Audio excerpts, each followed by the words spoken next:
Oke, kita lanjut. Jadi kenapa sih ada artificial neural network? Sesuai namanya ya, berarti neural network buatan gitu ya.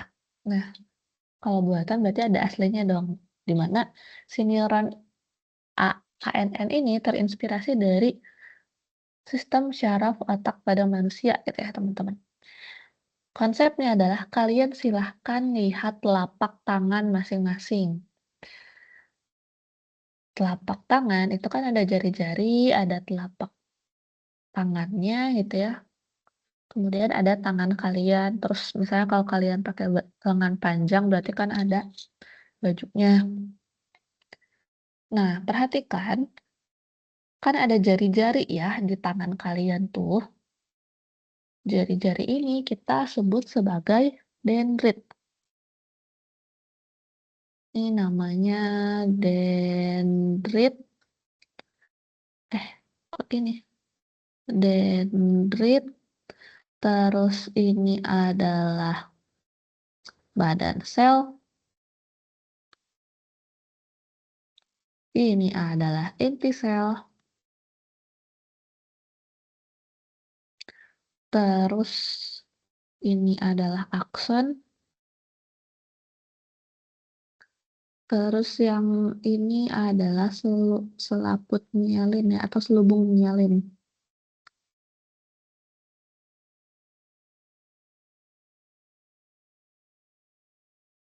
Saya lupa cara nulis selubung myelin ya, pokoknya gitulah ya. Nah, ini materi uh, biologi di SMA. Saya masih ingat banget gitu ya, tentang sel otak, cara kerja sel otak pada manusia. Nah, jadi anggaplah sel otak kalian itu adalah tangan gitu ya. Tangan itu ada jari-jari. Jari-jari ini di sel otak namanya dendrit. Nah, tujuan dari dendrit ini adalah sebagai eh, tempat si rangsangan itu masuk gitu ya pertama kali. Contoh, kalian lagi pegang pulpen. Yang menyentuh bagian mana sih tangan yang pertama kali nyentuh pulpen? Jari kan ya? Nah, si jari-jari ini adalah dendrit, di mana dendrit ini sebagai tempat masuk dari rangsangan atau stimulus.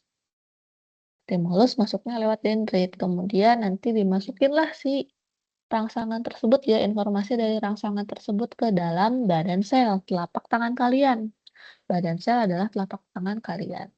Dari situ masuk ke dalam inti sel yang bulat ini nih. Kemudian diproses sehingga nanti si rangsangan atau stimulus itu nanti berubah menjadi impuls. Impuls ini keluar lewat akson. Akson itu adalah lengan kalian gitu ya. Nah, di sini ada selubung myelin. Anggaplah itu adalah baju kalian. Nanti si impuls ini bakal gerak-gerak gitu ya, bakal loncat-loncat ke atas ini. Set, set. Aksonnya itu yang tidak tertutup selubung myelin gitu ya. Jadi nanti si impulsnya loncat-loncat terus-terus dan nanti bakal masuk ke dalam sistem syaraf eh atau eh, neuron syaraf lainnya gitulah ya. Intinya kayak gitu. Nah, ini ya. Stimulus kalau udah masuk menjadi impuls, nah kemudian nanti masuk lagi ke sistem syaraf lain atau neuron lain gitu ya.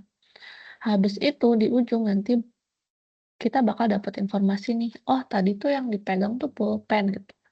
Nanti bakal direcognize oleh otak. Seperti itu.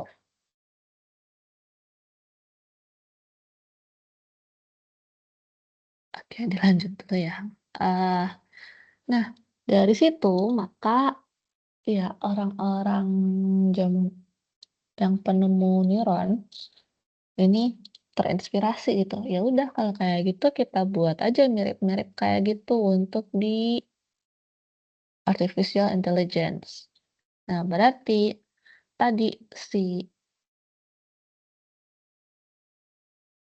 si input gitu ya, input itu adalah stimulus gitu ya. Rangsangan, input, fitur itu ada stimulusnya.